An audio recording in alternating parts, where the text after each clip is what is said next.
Hi guys, मेरा नाम विनय कुमार है और आप देख रहे हैं वॉकर स्टेप। दोस्तों मैं आज बात करने वाला हूँ इंटरपोलेशंस की।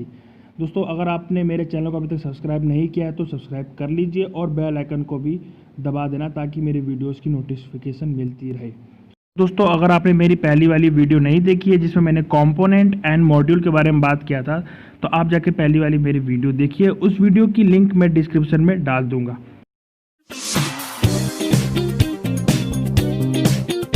तो चलिए दोस्तों हम स्टार्ट करते हैं हमारे पहले टॉपिक से, वो इंटरपोलेशन।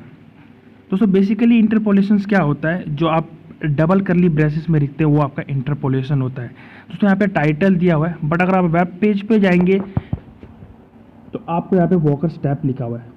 तो दोस्तों ये वॉकर स्टेप हमारे टाइटल वेरिएबल में सेव है। अगर आप app.component.ts में जाएंगे और वैल्यू और टाइटल में सेव हुई है और वही हमको जो है वेब पेज पे दिखाई दे रहा है। तो चलिए दोस्तों हम बात करते हैं कि आप इंटरपोलेशन में एक वेरिएबल को किस तरह डिक्लेयर करते हैं। दोस्तों आप वेरिएबल को डिक्लेयर करने के लिए यहाँ पे लेट या वेयर का यूज़ नहीं करेंगे, नहीं तो आपको जो है एरर दिखाएगी।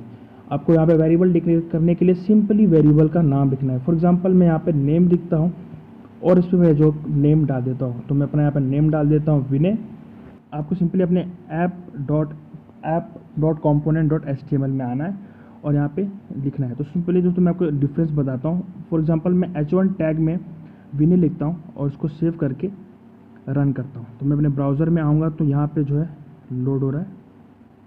दोस्तों यहाँ पे जो है विनय आ चुका है दोस्तों, पर ये वैल्यू स्टैटिक है, मतलब ये वैल्यू को हम चेंज नहीं कर सकते। बट हम इंटरपोलेशंस के थ्रू अगर यूज़ करें तो वो some kind of dynamic value मिल जाती है। तो मैं सिंपली इसको जो है इंटरपोलेशंस में डाल देता हूँ और यहाँ से विनय हटा के नेम डाल देता हूँ और अब मैं सेव करता हूँ और अपने ब्राउज़र में दिखाता हूँ। तो दोस्तों आपको यहाँ पे जो है विनय आ रहा है, ठीक है। पर दोस्तों आपको यहाँ पे डिफरेंस पता नहीं चल रहा होगा, तो मैं आपको यहाँ पे कुछ और नाम डाल के देता हूँ। तो सिंपली हम आते हैं अपने app.component.ts में और मैं यहाँ से विनय को हटा के हेलो लिख देता हूँ, ठीक है, ताकि आपको जो समझ में आए। तो अब मैं इसको सेव करता हूँ एंड देन इसको मैं यहाँ से रन करता हूँ। तो दोस्तों आप देख सकते हैं यहाँ पे जो है हेलो आ चुका है। तो आप जो भी डालेंगे अपने इंटरपोलेशन में आपको वो वेब पेज पे दिखाई देगा। दोस्तों आप इंटरपोलेशंस में एरे भी डाल सकते हैं, आप अपने इंटरपोलेशंस में फंक्शंस भी डाल सकते हैं और आप इंटरपोलेशंस में ऑब्जेक्ट भी डाल सकते हैं और दोस्तों आप जो है इंटरपोलेशंस में ऑपरेटर्स भी डाल सकते हैं। तो दोस्तों ये जो कुछ चीज़ें हैं जो हम अपने इंटरपोलेशंस में यूज़ कर सकते हैं इन एंगुलर, ठीक है। दोस्तों हम स्टार्ट करते हैं फंक्शन से। तो आप फंक्शंस को किस तरह इंटरपोलेशंस में डालेंगे उसके बारे में हम बात करते हैं। दोस्तों फंक्शंस डिक्लेयर करने के लिए आपको यहाँ फंक्शंस कीवर्ड लिखने की ज़रूरत नहीं है। आप सिंपली अपने फंक्शन का नाम रखिए। तो यहाँ पे मैं फंक्शंस का नाम रखता हूँ गेट और इसमें मैं कुछ भी रिटर्न कर देता हूँ। तो फॉर एग्जांपल मैं यहाँ पे रिटर्न कर देता हूँ मैं मेरे यूट्यूब चैनल का नाम। तो मैं यहाँ पे सिंपली डबल कोटेशन में लिख देता हूँ वॉकर, ठीक है, और मैं इसको यहाँ से सेव करता हूँ। हमारे app.component.html में आते हैं और आपको सिंपली इसको जो है कॉल करना है। तो मैं यहाँ पे h1 टैग ले लेता हूँ और मैं यहाँ पे जो है एक इंटरपोलेशन बना लेता हूँ।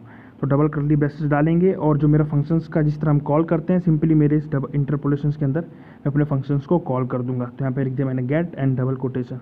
तो अब अपने वेब पेज पे आएंगे और आप देख सकते हैं यहाँ पे जो है मेरा वॉकर नाम दिख रहा है। दोस्तों ये हो गया फंक्शंस को किस तरह यूज़ करते हैं इंटरपोलेशन में।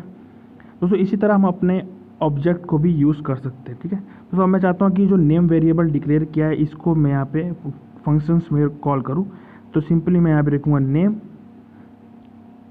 दोस्तों अब मैं इसको सेव करूँगा तो मेरे यहाँ पे जो है कुछ दिखाई नहीं देगा। तो यहाँ लोड हो रहा है और मेरे को यहाँ पे जो है नेम दिखाई नहीं दिया। इसके लिए आपको सिंपली क्या करना होता है, यहाँ पे दिस पॉइंटर का यूज़ करना होता है। आप दिस डॉट नेम लिखेंगे तो आपके जो यहाँ पे नाम दिखाई देगा। तो अब मैं इसको रिफ्रेश करूँगा तो आपको यहाँ पे जो है हेलो वापस दिखाई दिया। दोस्तों ये हो गया फंक्शंस को हम इंटरपोलेशन में कैसे स्टार्ट करते हैं। दोस्तों अब हम बात करते हैं कि ऑब्जेक्ट को इंटरपोलेशन में कैसे यूज़ करते हैं। तो आपको सिंपली यहाँ पे एक ऑब्जेक्ट क्रिएट करना है। तो मैं आपको यहाँ पे एक ऑब्जेक्ट क्रिएट करके दिखाता हूँ।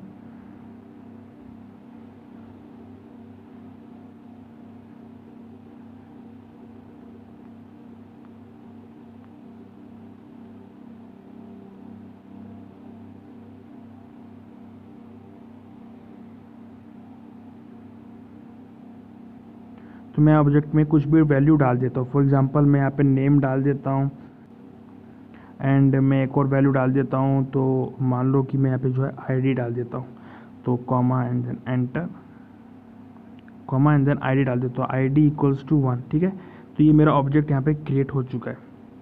अब मैं इस ऑब्जेक्ट की इंटरपोलेशंस बना लेता हूँ हमारी HTML फाइल में। तो मैं सिंपली अपने HTML फाइल में आता हूँ और यहाँ पे एक न्यू टैग लगाता हूँ H3 का। ठीक है, मैं H3 का यूज़ करता हूँ यहाँ पे, और यहाँ पे जो है हमें अपनी इंटरपोलेशंस को बना लेता हूँ। तो ये मेरे इंटरपोलेशन बन गई। मैं यहाँ पे सिंपली लिखूँगा ऑब्जेक्ट डॉट और मेरा जो वेरिएबल्स है, तो मैं ऑब्जेक्ट डॉट नेम लिखूँगा, तो मुझे जो है नेम शो करेगा वेब पेज पे। तो अब दोस्तों हम हमारे वेब पेज पे दिखते हैं। तो ये हमारा वेब पेज खोल लेता हूँ मैं, और यहाँ पे लोड हो रहा है। तो दोस्तों आप देख सकते हैं यहाँ पे विनय आ गया। इसी तरह दोस्तों आप अपनी आईडी को भी प्रिंट कर सकते हैं। तो सिंपली आपको क्या करना है, जहाँ पे आपने कॉल किया है आपको ऑब्जेक्ट डॉट नेम, जहाँ पे लिखा है अपने नेम को हटा के यहाँ पे अपनी आईडी लिख दीजिए एंड देन सेव। और मैं अपना ब्राउज़र खोलता हूँ, तो आप देख सकते हैं यहाँ पे जो है मेरी आईडी भी दिखाई दे रही है। तो दोस्तों अब हमने देखा कि ऑब्जेक्ट कैसे यूज़ करते हैं इंटरपोलेशंस में। अब दोस्तों हम बात करते हैं हमारी नेक्स्ट टॉपिक की, वो है कि हम एरे को इंटरपोलेशंस में कैसे यूज़ कर सकते हैं। सिंपली दोस्तों मैं यहाँ पे एक एरे बना लेता हूँ। तो मैं लिखूँगा पब्लिक, और मैं यहाँ पे जो है एक एरे बना लेता हूँ। तो मेरे एरे का नाम है ARR, और मैं सिंपली इसको डिक्लेयर करता हूँ, और मैं एरे में जो है कुछ वैल्यू डाल देता हूँ। तो मैं यहाँ पे नाम डाल देता हूँ वॉकर, एंड देन मैं सेकंड नाम डाल देता हूँ स्टेप। ठीक है, अब दोस्तों मैं जो इसको यहाँ से सेव कर लेता हूँ और हमारे HTML फाइल में एक इंटरपोलेशंस क्रिएट कर लेता हूँ हमारे एरे के लिए। तो सिंपली दोस्तों मैं यहाँ पे एक टैग ले लेता हूँ H1 करके, और इसमें मैं जो अपने इंटरपोलेशंस को डाल देता हूँ। तो मैं यहाँ पे इंटरपोलेशंस क्रिएट करता हूँ एरे के लिए, और सिंपली मैं यहाँ पे एरे का नाम डाल दूंगा एंड देन इसको सेव करूँगा, और मैं आपको यहाँ पे रन करके दिखाता हूँ। दोस्तों आप देख सकते हैं यहाँ पे जो है वॉकर एंड स्टेप आ चुका है। पर दोस्तों इसने पूरा एरे प्रिंट कर दिया। पर मुझे अगर कोई पर्टिकुलर वैल्यू चाहिए तो हमें जो है लूप का यूज़ करना पड़ता है एंगुलर के, वो मैं दोस्तों नेक्स्ट वीडियो में बात करूँगा। अभी आप जो है ऐसे ही बाय मैनुअली यूज़ कर सकते हैं उसकी इंडेक्स डाल के। तो फॉर एग्जांपल मैं 0 डालूंगा तो मेरे ब्राउज़र पे वॉकर दिखाई देगा। तो आप यहाँ देख सकते हैं ब्राउज़र पे वॉकर लिख के आया है। इसी तरह दोस्तों आप अपने किसी भी इंडेक्स की वैल्यू को देख सकते हैं। मैं यहाँ पे 1 डालूंगा तो मुझे जो यहाँ पे स्टेप लिख के आएगा, देख सकते हैं स्टेप लिख के आया है।